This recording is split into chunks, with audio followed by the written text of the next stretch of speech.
मुझे ज्योतिष आचार्य नन्हे जी के नाम से जानते हैं।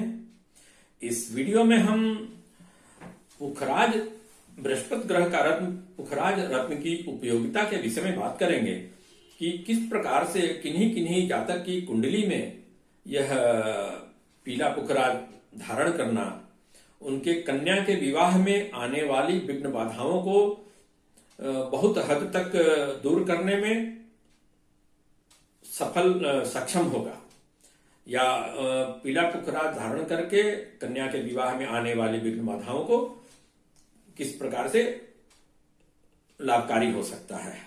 यह पीला पुखराज धारण करने की जो बात हो रही है, यह कन्या के पिता की कुंडली देख करके कन्या के पिता के लिए धारण करने की बात हो रही है।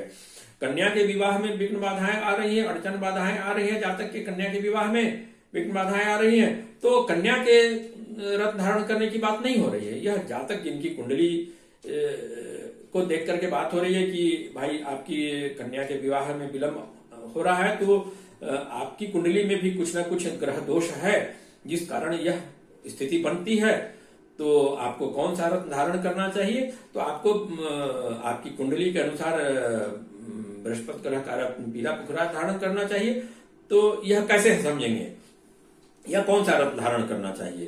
तो एक उदाहरण के लिए आपको कुंडली दी जा रही है, इस कुंडली से हम समझने का प्रयास करते हैं। तो यह एक कुंभ लग्न की कुंडली आपको दी जा रही है। कुंभ लग्न की कुंडली आपके सामने दी गई है। देखिए, कुंभ लग्न में बृहस्पति बैठे हुए हैं। इस कुंडली में आप देखेंगे संतान स्थान, जो कि जन्म कुंडली का 5वां घर होता है, जहां नंबर 3 लिखा हुआ है, वह जन्म कुंडली का 5वां घर है, पंचम भाव है। उसी पंचम भाव से हम संतान का विचार करते हैं। तो जातक की कन्या का स्थान कौन सा हो गया? जन्म कुंडली का 5वां घर हो गया, जहां नंबर 3 लिखा हुआ है। तो पंचम भाव कन्या का स्थान हो गया। पंचम भाव से फिर हम जन्म कुंडली के 7वें घर से 7वें भाव से विवाह का विचार करते हैं, पति वैवाहिक सुख का विचार करते हैं, पति पत्नी का विचार करते हैं। तो कन्या के विवाह का स्थान कौन सा हो गया? पंचम से सप्तम, यानी कि एकादश भाव, 11वां भाव, जहां की नंबर 9 लिखा हुआ है। जहां नंबर 9 लिखा हुआ है, शनि बैठे हुए हैं, वहां जहां शनि बैठे हैं वह जातक की कन्या के विवाह का स्थान हो गया, पति स्थान हो गया। ठीक है। अब देखिए कि शनि वहां बैठे हुए हैं। शनि की तीसरी पूर्ण दृष्टि बृहस्पति पर पड़ रही है। शनि की तीसरी पूर्ण दृष्टि बृहस्पति पर पड़ रही है। बृहस्पति कहां के स्वामी है? जातक की कन्या के विवाह स्थान के स्वामी बृहस्पति हैं, जो कि जन्म लग्न कुंभ में बैठे हुए हैं। जातक के जन्म लग्न कुंभ में बैठे हुए हैं, वह कन्या के विवाह स्थान के स्वामी हैं। ठीक है।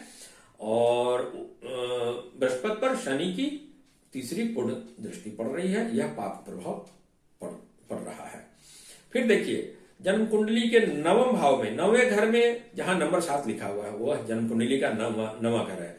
राहु बैठे हुए हैं, शुक्र भी बैठे हुए हैं। तो राहु की पूर्ण पंचम दृष्टि बृहस्पति पर पड़ रही है। अब कन्या के विवाह स्थान के स्वामी बृहस्पति पर शनि और राहु, 2 पापी ग्रहों की दृष्टि प्रभाव पड़ रहा है। यहां अब इस दृष्टि का प्रभाव का परिणाम क्या हुआ कि बृहस्पति जो है वह जातक की कुंडली में बृहस्पति जो है पीड़ित, लगन में होते हुए भी पीड़ित और निर्बल हो गए। वह जातक की कन्या के विवाह स्थान के पति स्थान के स्वामी है। ठीक है। वह पीड़ित और निर्बल हो गए शनि और राहु के प्रभाव में आकर के, उनकी दृष्टि के प्रभाव में आकर के। अब यहां क्या करना होगा? कौन से ग्रह का रत्न धारण करवाना होगा? जातक को करना होगा। तो जातक को बृहस्पति ग्रह से संबंधित रत्न पीला पुखराज धारण करना बहुत लाभकारी होगा, श्रेयस्कर होगा, क्योंकि जातक की कन्या के विवाह स्थान के स्वामी बृहस्पति हैं, वह पीड़ित और निर्बल हो गए हैं। तो जातक की कुंडली में, जन्म कुंडली में बृहस्पति को बल देना आवश्यक हो जाता है। ऐसी स्थिति में जातक को बृहस्पति ग्रह से संबंधित रत्न पीला पुखराज धारण करना बहुत लाभकारी होगा, श्रेयस्कर होगा। और शनि राहु का चूंकि पाप प्रभाव पड़ रहा है, तो तो शनि और राहु से संबंधित भी निदान करना होगा, जातक को निवारण करना होगा। तो शनि राहु से संबंधित निवारण क्या करना होगा? तो शनि राहु से संबंधित निवारण जो है वह पूजा पाठ दान धर्म जप अनुष्ठान के माध्यम से करना होगा।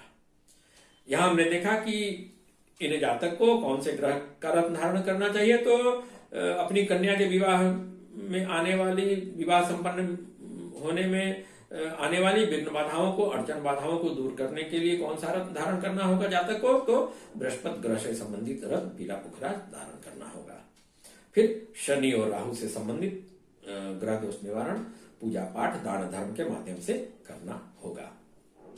इस वीडियो में पुखराज रत्न की उपयोगिता कन्या के विवाह संपन्न करवाने में भी हो सकती है, और कन्या के विवाह में आने वाली विघ्न बाधाओं को दूर करने में भी पुखराज रत्न की उपयोगिता हो सकती है।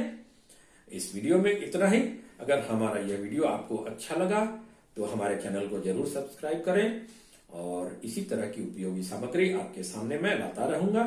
तब तक के लिए धन्यवाद। फिर हम दूसरे वीडियो में किसी दूसरे विषय पर बात करेंगे। धन्यवाद।